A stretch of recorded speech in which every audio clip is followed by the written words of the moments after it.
Good morning. Happy Resurrection Sunday. It's good to see you all this morning. How I wish that every Sunday, first and second, it will be full pack like this, right? And it's encouraging to see matag isa ka nato nga naa kita nagasimba sa ato nga buhi nga Ginoo karon nga buntag. Now this morning as ato ang tuon sa pulong sa Ginoo, may I invite you to please stand, and if you have your Bibles with you, please turn to Hebrews chapter 2, verse 14 and 15. I've been giving this series on the book of Hebrews for a few months now. And in Hebrews chapter 2, verse 14 to 15, the word of the Lord says, "Since the children have flesh and blood, he too share in their humanity, so that by his death he might break the power of him who holds the power of death, that is the devil, and free those all their lives were held in slavery by the fear of death." Ang Ginoo magapanalangin sa iyang pulong, magampo kita. Amahan namong alangitnon, Ginoo, salamat. Salamat kay karon nga buntag, amo gi Ginoo madumdum dili lang sa karon nga adlaw, sa matag adlaw nga ang Dios nga among ginasimba buhi, wala nagpabilin dito sa lungganan, kundi Ginoo siya buhi, naghatag og paglaom ug nagwala sa gahom sa kamatayon sa matag isa kanamo. Lord, I pray that may the ministry of the Holy Spirit that will speak to our hearts this morning, that would give us wisdom and understanding of your word. I pray that those words that I will be speaking this morning, that is not from you, take those words away that will not take effect in our lives. But whatever words that I'll be speaking this morning, I pray that it will be from you, and that would touch our hearts and our mind, that you alone be worshipped, be magnified. We commit you all these things with thanksgiving in our hearts. In Jesus' name we pray. Amen. Pwede na kamo makabalik sa paglingkod. Now, sugod sa, I think, sa una kita, nag-celebrate kita sa atong Easter. It was then sa grandstand pa. And I was exciting kayo kay naamay mga Easter nga pangitaon sa una. Pero subo mi sa una kay ang iro man pakauna naman og kita sa mga itlog. No? But now we are not doing that, and we are here in church with the comfort nga dili tugnaw kay naay atop. Sa una putos kayo, kay tugnaw man kayo. But we praise God that we are able to do this morning as we worship God. And now we are going to take a look at the word of the Lord. Now, every human being, kitang tanan nga na tao diri sa kalibutan, we born into a contract that we didn't sign. And we are facing this contract that has a debt that we cannot afford to pay. That's the reality. But you know what? Kita nga mga tao, expert kay kita mag-manage sa ato ang flesh and blood, sa ato nga kinabuhi. Atong ginabuhat, we try to work it out. We build something just to comfort us, just to cover something that which we cannot afford to pay, and even we try to survive because knowing this is the reality of our lives, that yes, mao naman gini atong atubangon, and we'll just live by it. But yes, we tend to do that in our lives, but dili gyud mawala ang kahadlok that when this collector would come to us and finally account us sa atong nga bayranon, and that is death, of course, mahadlok ta. What if death would come? Will I be secure? Now, busa bitaw ang tao tungod ani nga kahadlok, when this collector would come, ang tao na niguro pod for century try to negotiate this collector, this creditor, pinaagi sa tambal. They try to experiment just to prolong ang life. Not only that, they try to look for philosophy. Naghatag sila mga kuan nga panguna-una nga ang kinabuhi, you only live once, and after that wala na. And even to some, they would have this sheer denial, that they deny these things, that unsa ang kamatuoran sa pulong sa Ginoo. But you know what? The power of death remains unbreakable, and that is the legal wall. As Romans chapter 3, verse 23, for the wages of sin is death. Ato gid ka ng bayran. Mao ka na ang kamaturan. So the problem is this. Ang atong nga Ginoo, God is an immortal God. He is a spirit. And because kita nga mga tao are mortal, we are flesh and blood, dili pwede ang Ginoo nga mga okay, sige, quits na lang inyong sala. Dili pwede mag-ingon ang Ginoo nga, sige lang, kay maluoy ko sa inyo ha, mahigugmaon ako, quits na inyong sala diretso. Ang gibuhat sa atong nga Ginoo, He embraced humanity. Kay ngano man dili pwede ang Ginoo nga dili siya magpakatao para magpakamatay sa tuang matag isa ka nato, because that is against His own justice. Because God is a God of rules and of fairness. So we will really face this reality that for the wages of sin is death. So there was this what we call the biological barrier and legal barrier.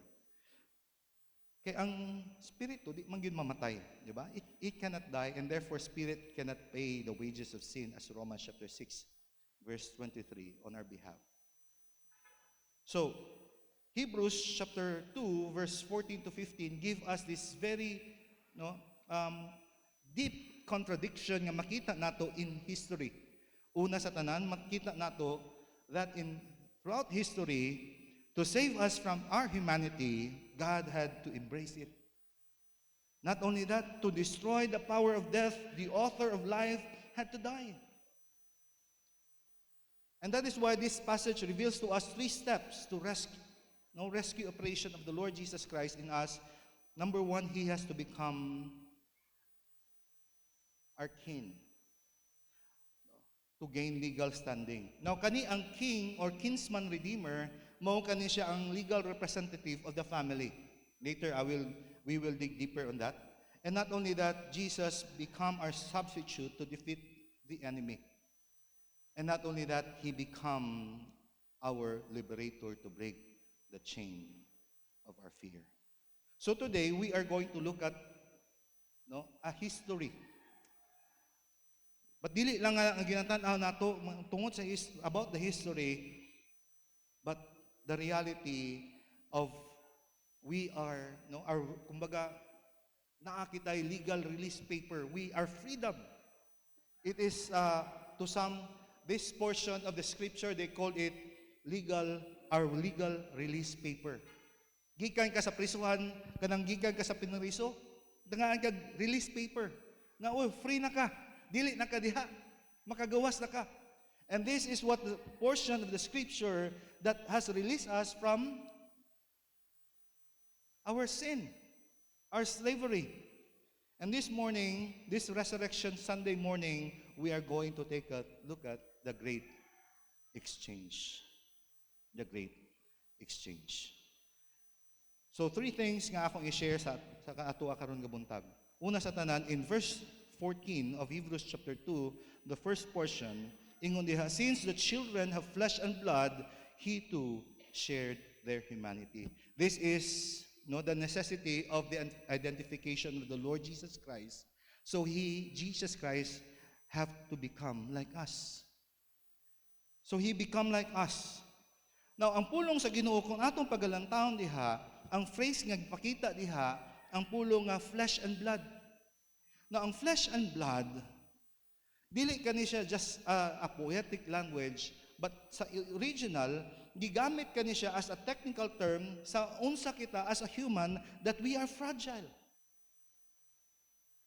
We are fragile. And that is why by using this phrase, flesh and blood, ang author sa book of Hebrews, nagpakita ka nato, duha ka butang nga iyang gi-emphasize. Una sa tanan, and that he talks about the death of the kinsman redeemer. Now, sa balaod sa Jewish law, a person, ang isa ka tao, could only be redeemed or pwede siya paliton gawas sa slavery, pinaagi sa iya nga close relative. Dili pwede bisan kinsa, dapat parinti mo. Kaya na nagakikan dito sa Leviticus chapter 25, verse 47 to 49, that if Jesus had to pay our debt, kinanglan that He had to become our king, legally to be our king. So mo kani ang foundational law nga nag-establish nga ang isa ka tao mahulog sa isa ka utang or sa nabiligya, iyang gibiligya ang kaugalingon kay naglisod na gyud, he sell himself into slavery, and the right person to redeem kaniya should be his nearest relative. As in the portion of Hebrews chapter 25, ingon diha sa verse 48, please ko nagkuan, that ingon diha, the right to redeem is an uncle or a cousin or any blood relative, their clan may redeem him. So muna nga, ingon diha sa Hebrews chapter 2 verse 14, the Lord Jesus Christ, the word of the Lord says that Jesus shared their humanity. Jesus had to become the blood relative of mankind to have a legal right para kanato. So, tungod niya na si Jesus Christ, He becomes a relative. The Lord Jesus Christ now stepped into the courtroom ug ang ingon siya, ako kaniyang relative and I have to redeem him. Busa, without the incarnation of the Lord Jesus Christ, God would be God. Dili nato siya mahimo nga ato nga kinsman redeemer. Dili nato siya mahimo nga kumbaga co-signer sa ato kung nakakita, di ba, kung mag-loan ikaw, naagi someone nga, sige tawag ka na, co-creditor, kabalugin mo ba? So, naagi magpirma nga, kani siya, ang co-creditor, kabalugin siya, or dapat katong bank, kabalo sila nga, oy, naamoy relations. Dili pwede nga magbutang lang kag pangalan karon, akong ibutang karon si Brother Glenn, makabahay yun sa kuha, pero wala siya kabalo. Nagsugot ba siya? Mo gyapon ni kani nga si diri sa pulong sa Ginoo nga kinahanglan that there should be our kinsman redeemer who will be able to pay our massive loan. Kay kung atong tanawon, dili pwede nga ang stranger or dili nimo kaila mao magpirma sa imuha nga co-signer or co-creditor, co-debtor. It requires someone with a verified connection sa imuha. So the Lord Jesus Christ, by becoming human, Jesus verified His connection to our family tree. And that is why Jesus shared our humanity. Shared their humanity. Jesus Christ now, because He shared our humanity, moingon siya, I am their brother, I am their sister. Busa bitaw, if in the previous verses, makita nato sa verse 11, makita nato, for both He who sanctifies and those are sanctified are all of one Father, which is the reason He is not ashamed to call them brethren. Because the Lord Jesus Christ now shared their humanity. Just like Boaz in the book of, di ba? That book of Ruth, that Boaz stepped forward into the city gate, and now he depicts that Jesus nga ihang akong i-redeem. Mao gyapon kana. Not only that, about the King's Redeemer, gi-mention diha, but secondly, nga gipakita about, nga pakita diri, is that full participation. Next slide, please.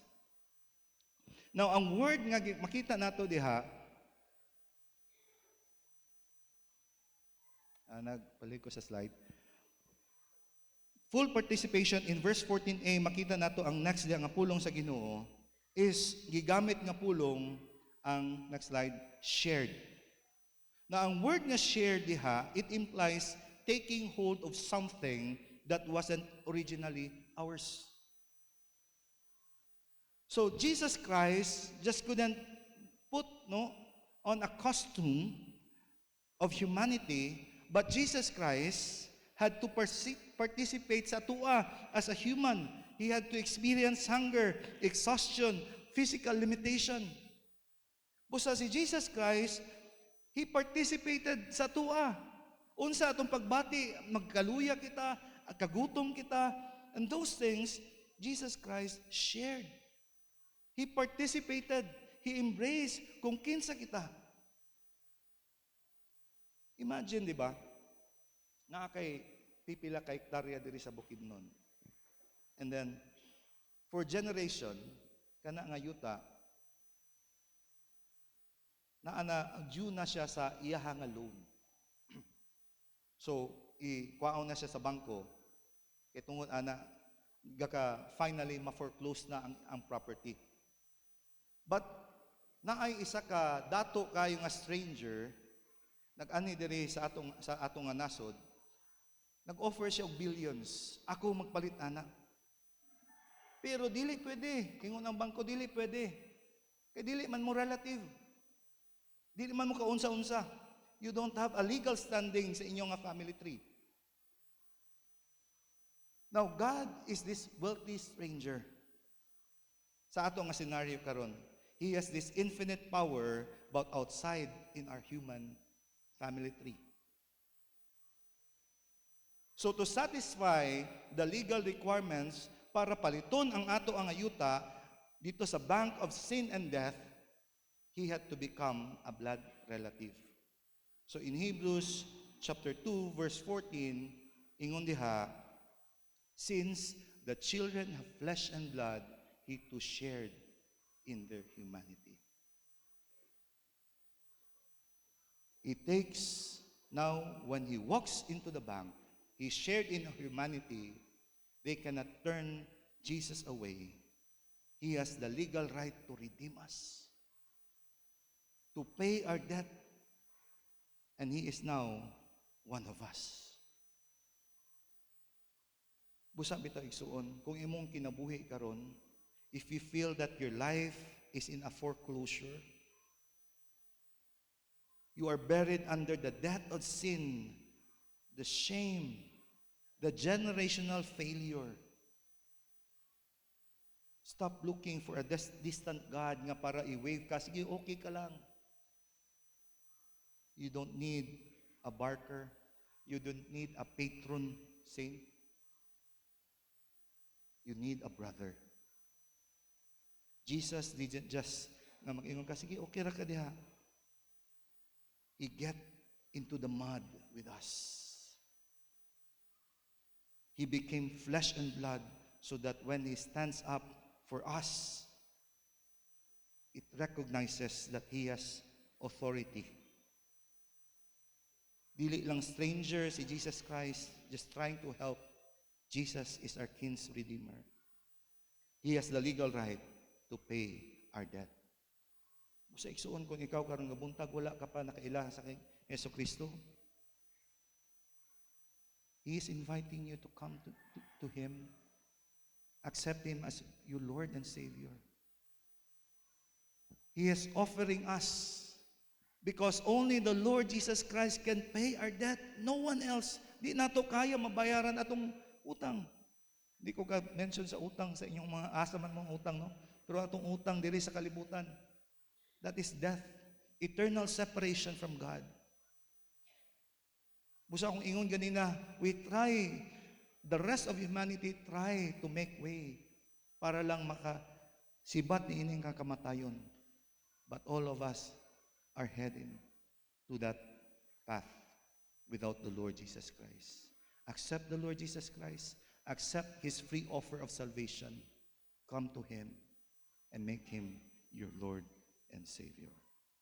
Secondly, is that in verse 14b, ingon diha, so that by His death He might break the power of him who holds the power of death, that is the devil. So the method para pildihon ang kaaway gibuhat sa Ginoo, He died for us. Jesus died for us. Now, Christ uses the very weapon of the enemy, that is death, to destroy ang kaaway. Pero kung magtanaw bitaw ka sa mga salida, di ba? Na yung mga superhero, unsa ilang gibuhat? Ang mga superhero, dili man mamatay. Di ba? Most of the movies, superheroes escape death. But you know what?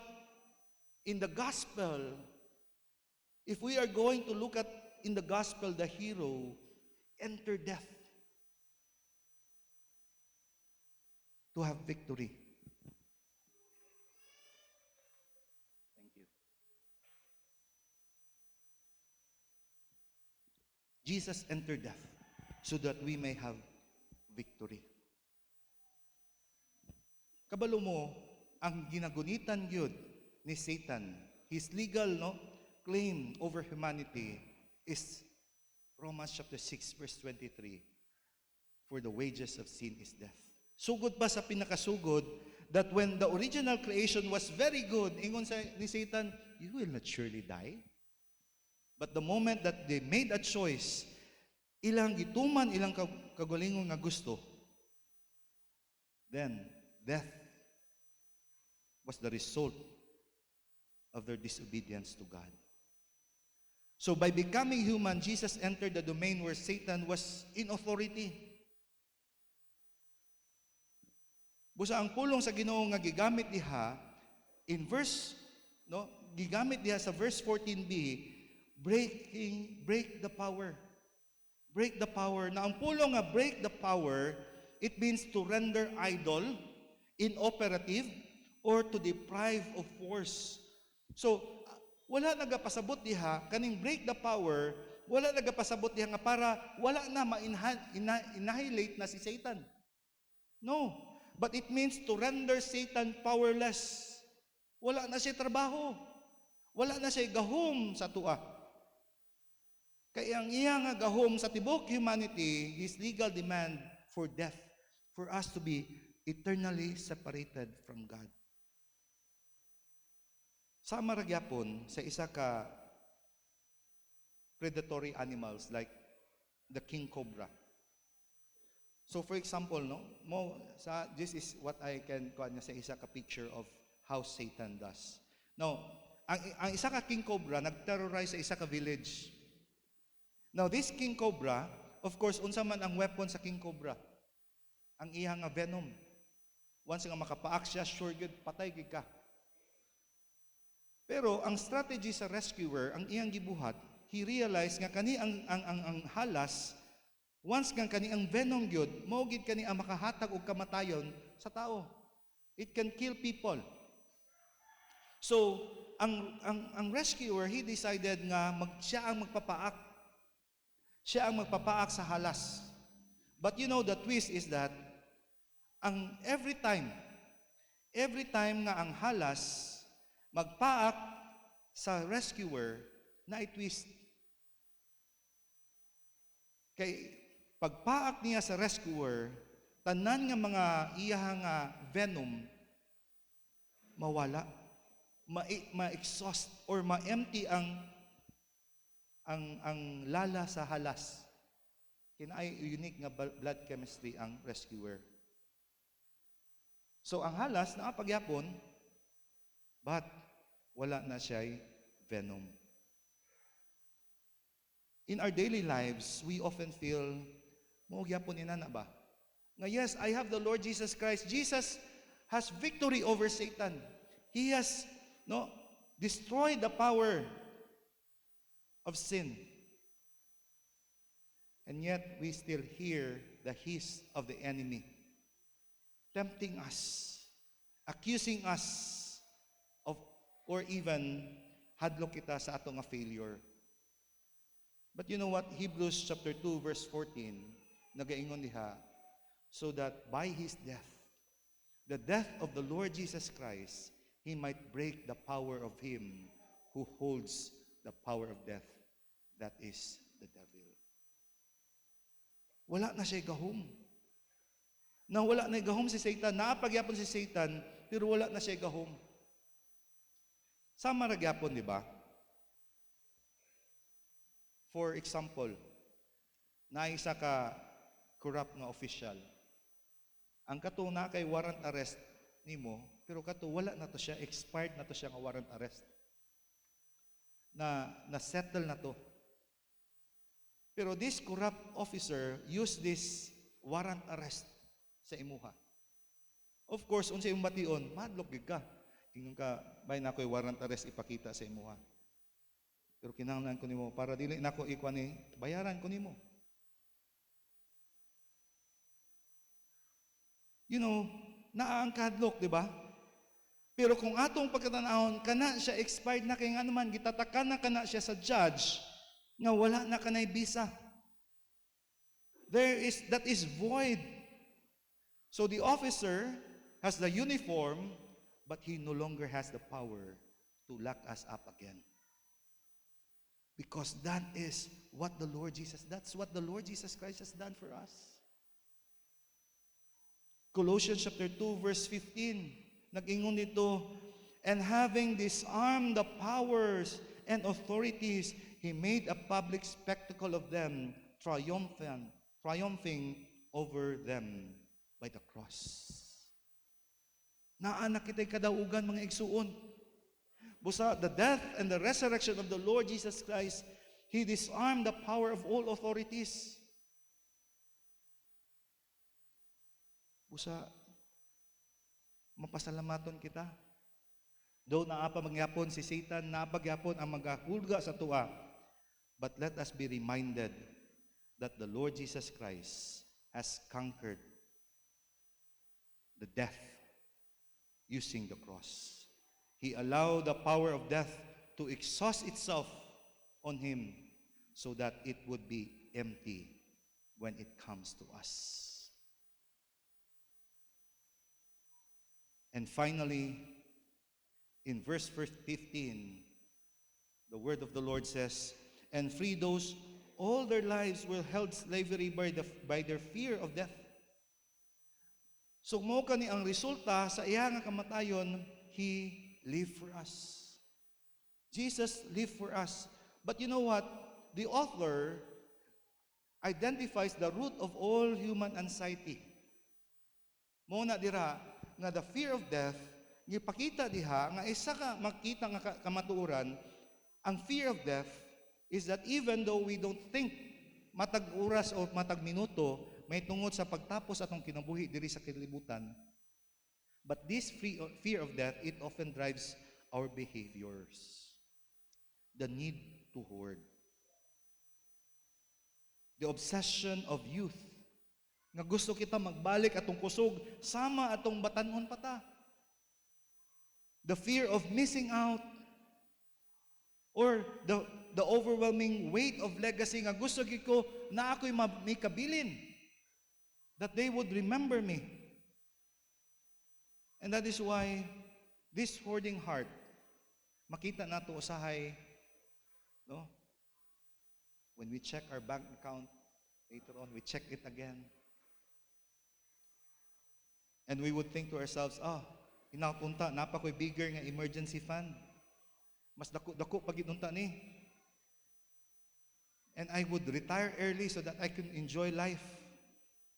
Gusto ko nga naay mabilin pagyud nga dako-dako pod sa akong mga anak. You know what? In the surface, these things, this is prudence. This is not bad, di ba? Di man dautan nga maghuna-una kita para sa atua nga in kaso og naay umaabot. But often those naay mga unspoken words nga atong makita diha nga usahay mag-ingon kita atong kaugalingon. Next slide please. If I have enough, I can control the failure. If I have enough, I can outrun the unpredictability of sickness and old age. Usahay ato ang nga ginalantaw that having all those things, I can be secure. Because the fear of death, ang iyang igagaw ni ana is poverty, irrelevance, helplessness. Mao ka na nga, usahay, nagahuna-una sila, nga okay, sige, basig unyag ka na nga mga butang mag-abot sa kuha, I need to build a big enough fortress that will keep safe me. As a result of this fear of death, people start to accumulate things that they could feel safe. But in reality, we will never feel safe.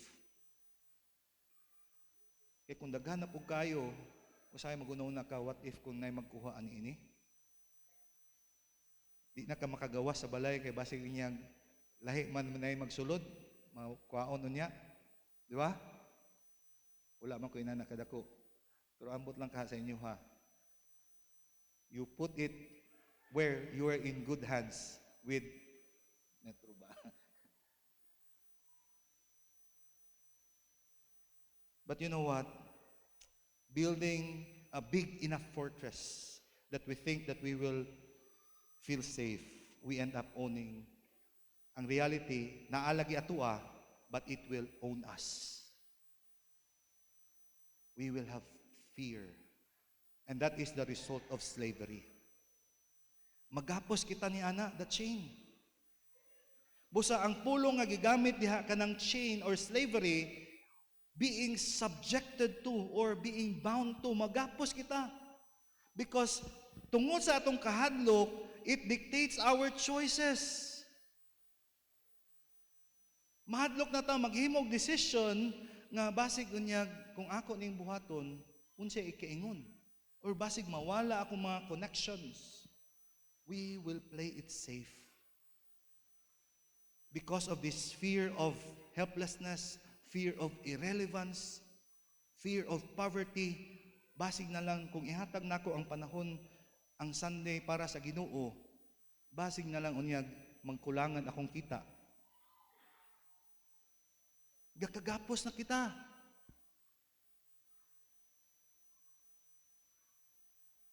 And we live in a survival mode. Nasama lang nga murag, we are free. We've been set free. Naanak tanan ka nato gihatag sa Ginoo, but we live in a survival mode and we get easily manipulated by the promises when there is a word security. Diba? So usahayin ay mga insurance, di man ko ngayon nga dautan ng insurance. Para i-secure nimo imong kaugmaon. Those things are good to have insurance. But if you hold on to that, dili sa Ginoo, then it becomes wrong. Kaya imong ginasaligan ang imong kinabuhi sa ato nga mga butang. Busa bitaw, ang pagkatao ni Jesucristo, it really matters to us. We celebrate. Jesus didn't just came to give us advice how to manage the fear of death, but iya gipildi ang kamatayon so that he breaks the power of death. Busa ang pulong dahil ingon diha, and free those who all their lives were held in slavery. So the freedom that we had, si Jesus Christ, nadaog niya ang kaso in heaven. He opened the prison door, wala lang nga iya nga nadaog ang kaso, kundi abli na ang pultahan sa prisuhan. In 1 Corinthians chapter 15 verse 55, ingon dito, where, O death, is your victory? Where, O death, is your sting? Because of the kinsman redeemer, he has already gone through the door of death and he come out on the other side. From the unknown to the known. Kaya ang kamatayon karon dili lang siya isa ka ngit-ngit nga hallway. Kundi ang kamatayon nahimo na siya. Yes, we go into the dark hallway, but it leads to a brighter room. Usay madlok man kita mo adtos kamatayon, di ba? Kay murag atong una kangit-ngit. Pero because the Lord Jesus Christ has won, sama ra kita naglakaw sa isa ka ngit-ngit nga hallway ug nagtunga kita sa isa ka mahayag nga pultahan.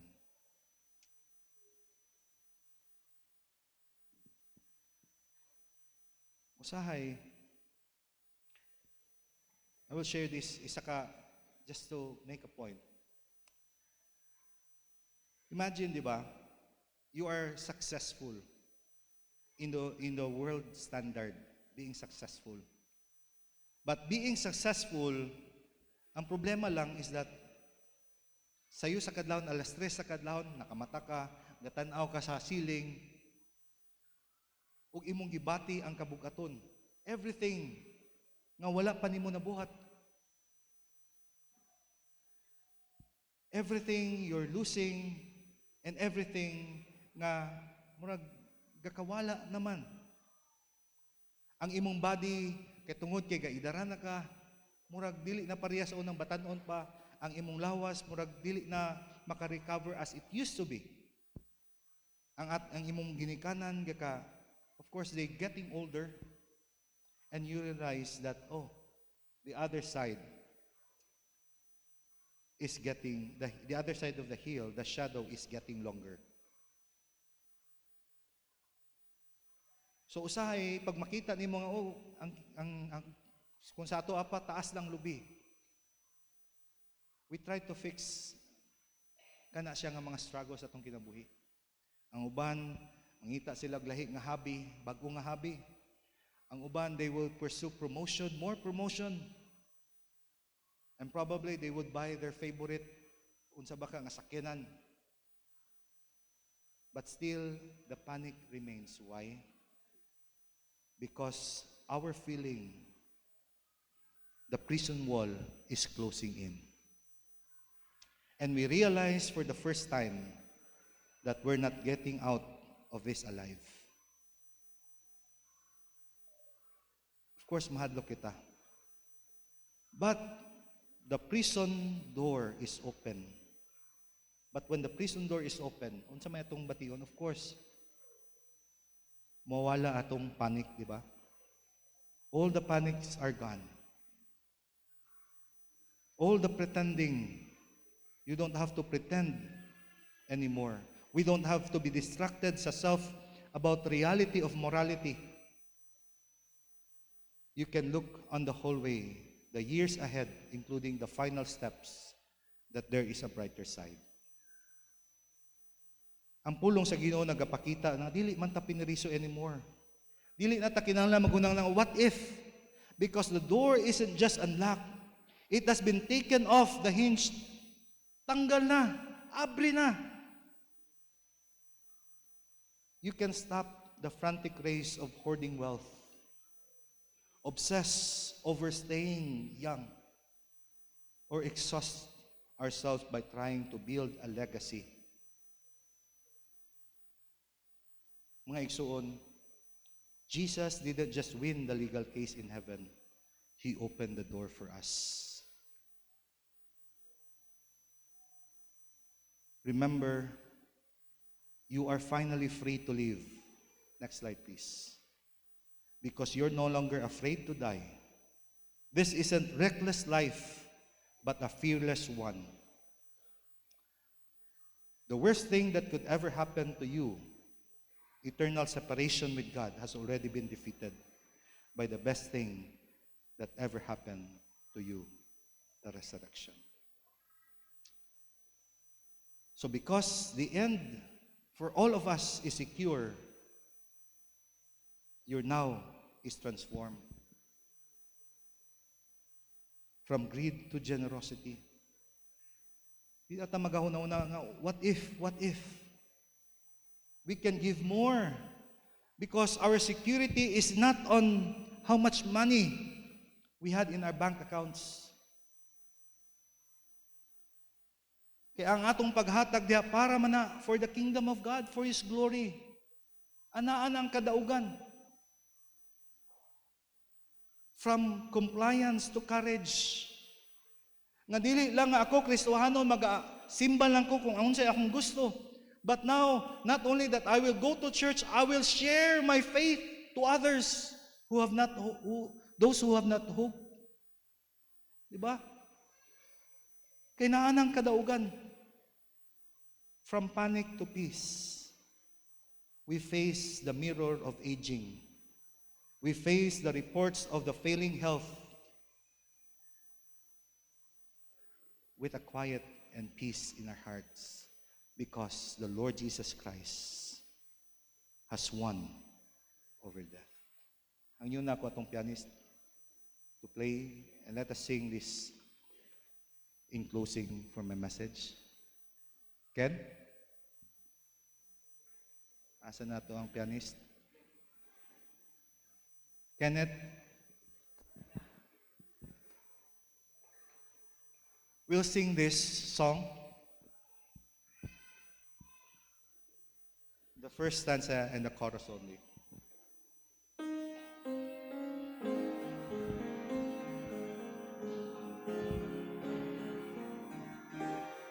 Sing. God sent His Son.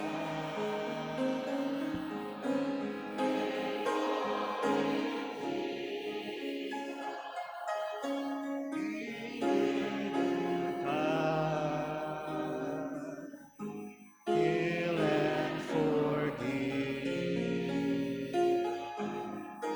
live and die to buy my pardon. An empty grave is there to prove my Savior lives. Because He lives, I can face tomorrow. Because He lives, oh, because I